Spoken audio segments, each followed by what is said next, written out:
불가리를 줄인 여당, 야당 탈당파에 대해서 귀순우대 정책도 펴고 있습니다. 먼저 여론조사 한 대목 보겠습니다. 국민들이 보기에 여당과 야당의 이 같은 공천, 전략과 공천에 대해서 과연 국민들은 어떻게 평가할까요?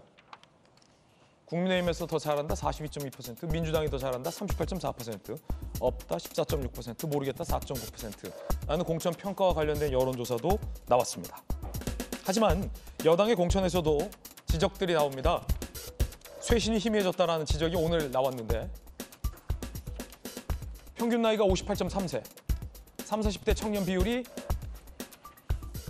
13.5%로 줄었다는 겁니다. 여성 비율도 9%로 줄었다라는 지적도 언론에 보도됐습니다. 특히나 컷오프된 친윤이 적지 않느냐라는 지적에 대해서 한동훈 비대위원장 이렇게 반박했습니다. 공천이 좀 진행이 될수록 결국에는 당에 있는 친윤 의원님들이 좀 남아있다 이런 비판도 계속 나오고 있는데요. 제가 안 나가잖아요. 장제원 의원이 불출마했죠. 김무성 전 의원께서 불출마 선언했고요. 그리고 저희가 첫날 이후에 계속 공천하는 과정들을 보시면 어떤 계파라든가 호에 관한 어떤 방향성이 보이십니까? 저는 안 보이는데요. 예를 들어서 어떤 특정한 목적을 가지고 어떤 특정한 집단을 쳐내는 식의 그런 식의 피를 보는 공천 이재명 대표가 하고 있는 거죠. 그걸 바라시나요? 그게 정상적인 정치입니까? 우리는 적어도 피를 보는 공천하지 않는다. 특정 방향이나 흐름이 읽혀지는 공천은 없다. 한동훈 비대위원장은 이렇게 반박했습니다. 한 비대위원장도 피 얘기를 꺼내들었군요. 아침부터 정치권과 관련돼서 피 이야기를 거듭 말씀드려 시청자분들께 그리고 국민 여러분께 제가 대신 송구드립니다. 송구하단 말씀드립니다. 이 행사장에는 중성동 갑에 출마하겠다는 윤희숙 의원도 동행했습니다. 이제 상대가 임종석 전 실장에서 전현희 전 의원으로 바뀌었군요. 뭐라고 말했을까요? 여기 윤희숙 후보가 있어서 더 든든한 건 맞습니다. 우리는 누가 되든 상관이 없어요. 다만 그런 절차를 바라보는 것이 국민들께 그런 절차를 민주당의 제1당으로서 보이는 것에 대해서 정치하는 사람으로서 대단히 송구스럽다라는 생각이 듭니다. 누가 나오든 상관없다라고 밝혔습니다. 송영훈 의원님, 중성동 갑은 변호사님, 중성동 갑은 민주당에게 지금까지 유리한 지역이었잖아요. 앞서 이야기 들었던 홍익표 원내대표 현역 의원이죠. 전현희 의원 대 전 의원 대 윤희숙 전 의원, 여성 전직 의원의 대결이 됐군요. 일단은 윤희숙 전 의원이 유리한 고지를 점한 걸로 봅니다. 이건 제가 국민의힘 소속이라서가 아니고 크게 한 3가지 이유가 있어요. 첫째로 지금 윤희숙 의원이 전현희 전 의원보다 한 달 정도 먼저 왔기 때문에 분명히 어드밴티지가 있습니다. 1월 28일에 출마 선언을 했기 때문에 어제 이제 공천을 받은 전현희 전 의원보다 한 달 먼저 그 지역에 온 거 아니겠습니까? 지금 오늘로써 총선이 42일 남았는데 그러면 이런 시기에 한 달 먼저 간 것은 굉장히 큰 차이가 있어요. 선거를 분명하게 전제를 하고 뛰는 것이기 때문에요. 그다음에 두 번째로 지금 아까도 말씀드렸지만은 민주당에서 전현희 전 의원을 공천하면서 왜 공천했다는 이유를 그 자리에서 바로 말을 못해요. 그러니까 국민적인 관심사인데 그러면은 왜 임종석 전 실장 컷오프가 됐고 전현희 전 의원을 공천했습니까에 대해서 사실은 첫 마디가 어떠어떠한 이유가 있습니다라고 일성이 나와야 되는데 아까 제가 말했잖아요. 전현희 의원을 공천했다고. 이게 답이에요. 이것은 정당의 올바른 답이 아니거든요. 그다음에 세 번째로 전현희 전 의원이 지금 공천을 받으면서 누가 공천을 받았다는 것에 주목을 못 받고 누가 컷오프 됐다는 거에 훨씬 더 많은 관심을 받고 있어요.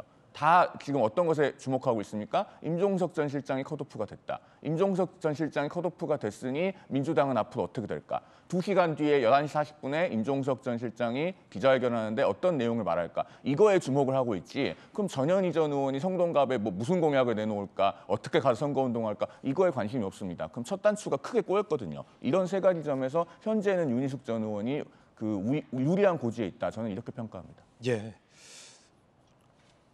그건 송영훈 변호사님이 국민의힘 소속이라 이렇게 보시는 측면도 좀 있는 것 같습니다. 왜냐하면 언제 공천을 받았는지가 그 선거 결과에 그렇게 결정적인 영향을 주지 않거든요. 이번엔 조기현 변호사님은 어떻게 보세요? 전현희 전 의원과 윤희숙 전 의원의 매치에 대해서 민주당의 전략이랄까요?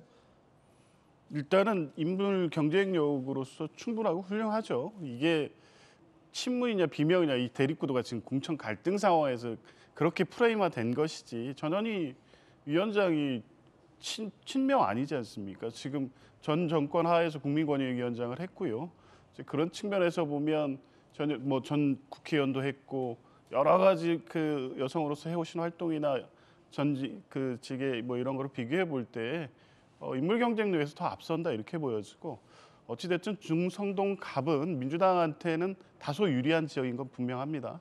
그리고 공천 갈등 국면이 지나고 3월 중순에 공천이 완료되면 본선 구도에서는 이 선거가 어떤 선거이냐에 대한 어떤 구도, 즉 지금까지 이 선거 상황이나 전체 구도를 이끌어왔던 윤석열 정부에 대한 평가와 심판의 내용이 다시 부각된다고 하면 그런 부분에 있어서 오히려 전현희 위원장이 가장 선명하게 던질 수 있는 이미지와 메시지가 있기 때문에 윤희숙 위원과의 경쟁에서 전혀 뒤질 리가 없고 뒤지지 않을 만큼의 경쟁력도 있고 그래서 충분히 승산이 있는 지역이다 이렇게 봅니다. 예, 참 흥미로운 대결이 됐습니다. 여러 의미로 말입니다. 두 분의 각 당에 소속돼 있는 두 분의 관측 들었습니다. 조금 전 정청래 최고위원이 이렇게 발언을 했습니다. 최고위원 회의에서 나온 발언인데 동료 의원들에게 이렇게 비판을 했군요. 지금 민주당의 깃발과 상징은 이재명 대표라면서 동네 돌아다니다 보면 노무현 지켜주세요 했던 사람들이 문재인 지켜주세요 했고 지금은 이재명 지켜주세요 한다. 노무현 문재인 지켰던 사람이 지금은 이재명 지켜주세요 한다는 사실을 국회의원들은 잘 모르냐. 라며 문재인 이름 걸고 국회의원 당선됐느냐. 이재명은 왜 안 되느냐라며 이건 시대 흐름에 대한 몰이해다라고 밝혔습니다. 상당히 흥미로운 얘기를 했는데 김영주 의원님, 예. 노무현 지켜주세요 한 사람이 문재인 지켜주세요 했다. 그건 되고 문재인 지켜주세요 한 사람이 이재명 지켜주세요라고 말하면 왜 안 되느냐라며 국회의원들의 왜 이걸 모르냐라며 아마 탈당한 서른 의원 등을 빗대서 한 말 같아요. 당신들은 왜 이재명 지켜주세요 안 하느냐 나처럼 이란 얘기도 들리고 그렇게도 들립니다. 시대 흐름에 대한 몰이해다 이런 얘기도 했습니다.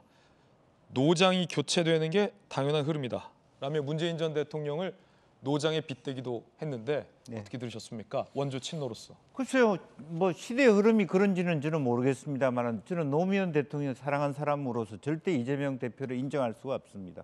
개인적 견해죠. 예, 개인적 견해. 저는 왜냐하면 노무현 대통령은 자기 아들이 알기 때문에 거짓말을 할 수 없다고 얘기했던 사람이에요. 완전 다른 결을 갖고 있었습니다. 그리고 철저한 시장주의자입니다. 동북아 평화를 이루었지만 우리나라의 컨테이너가 저쪽으로 가서 돌아오지 않는다는 의미로 사실은 그 일을 하지 않았고 시베리아 횡단 열차에 대한 그리고 FTA도 받아들였습니다. 헌법 질서에 굉장히 국한해서 일을 했습니다. 사실은 많은 비판을 받았지만 대타협주의자입니다. 오죽하면 말하자면 대연정을 제안했던 그런 분입니다. 국민을 위해서 일을 했기 때문에 자기 아들이 알기 때문에 거짓말 못한다. 그렇게 얘기했던 분하고 어떻게 이재명 대표하고를 같이 동일시합니까? 그게 시대의 흐름입니까? 다만 희망 고문을 받고 있는 그야말로 어떤 어찌 보면 민주당 당원이라고 하는 이유로 속박받고 있는 그런 당원들에 대한 희망 고문을 다음번에 이재명 대표가 대통령이 될 수도 있지라는 그런 상상 속에서 참고 있을 뿐이죠. 근데 그것이 시대의 흐름이다. 저는 거기에 동의할 수 없습니다. 예, 동료 국회의원들에게 왜 이재명은 지키려 하지 않느냐라는 정청래 최고위원의 발언, 조금 전 발언이 참 흥미롭게 들려서 소개해드리면서 김영주 의원님의 의견도 여쭤봤습니다. 그런가 하면 국민의힘에서는 이 귀순 우대 정책을 펴겠다라고 밝히는데 무슨 말일까요? 민주당의 김윤식 전 시흥시장이 부적격 판정을 받았습니다. 민주당에서요. 어제 민주당을 탈당했고 국민의힘 입당을 선언했습니다. 민주당은 지켜야 할 정신도 가치도 사람도 없는 정당이다라는 겁니다. 조정식 사무총장과 맞대결하느냐라는 관측도 모아지고 있습니다. 국민의힘에서는 귀순우대 공천 전략이 있다라고 홍보하고 있습니다. 조광한 전 남양주시장도 공천을 줬고 이상민 의원도 공천을 줬고 김윤식 전 민주당 시흥시장도 공천을 줬다라는 겁니다. 귀순우대자에게는 공천을 줄 수 있다라는 걸 검토하겠다라고 얘기한 거죠. 김윤식 전 시흥시장은 아직 공천이 확정된 바는 아닙니다. 이야기 들어보시죠. 오랫동안 몸담은 당을 떠난다는 게 쉬운 결정은 아니어서 2달 넘게 고민했습니다. 이재명 일당은 이번 총선 공천을 통해 민주당을 완벽한 이재명 사당으로 만들고 있습니다. 이번 총선에서 민주당을 혼쭐내고 이재명 사당을 심판하는 것이 정치 발전에 기여하는 길이라는 생각으로 이 길에 나섰습니다. 김윤식 전 시흥시장은 경선에 참여도 안 했는데 경선 불복이라는 이유로 부적격 판정을 내린 데 동의할 수 없다면서 탈당한 바 있습니다.